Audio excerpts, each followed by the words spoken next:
An animal sanctuary in Escondido is in desperate need of your help. Between an influx of more animals and skyrocketing costs, they say they're potentially facing an eviction and might have to close down in 30 days. ABC 10 News reporter Danny Miskell shows us the faces of the animals that could potentially face euthanasia if the sanctuary does have to shut down.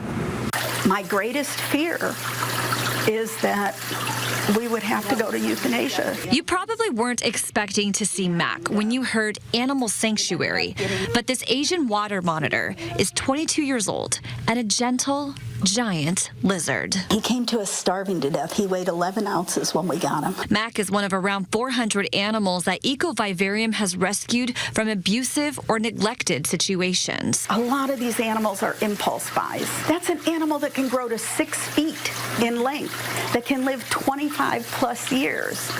Nobody thinks about that part. So they're brought here to EcoVivarium, a nonprofit that is a permanent home for reptiles like coriander, anacondas like Anna, pythons like Lavender, and turtles like Ed. These animals can't be rehomed, taken to a zoo, or released back into the wild because our animals are not the healthy ones. There just aren't places for them to go. Which is why EcoVivarium is their best chance at survival. That is our gift to them because they didn't ask to be taken from the wild. It's also a chance for the animals to thrive because EcoVivarium is also a museum offering around-the-clock hands-on tours. Just so neat that the kids get to interact with the animals and also to hear the stories of these animals were saved from different injuries so they can learn to respect the animals. But EcoVivarium is facing economic hardships. Having not fully recovered from the revenue losses during the pandemic and taking in an influx of animals at the time,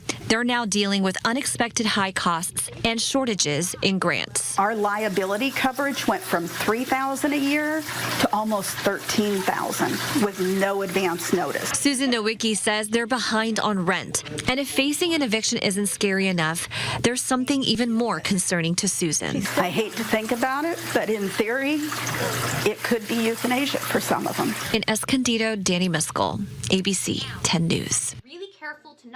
EcoVivarium says any donation size can really help them out. And if you would like to contribute and help save some of those animals, you can visit the story on 10news.com.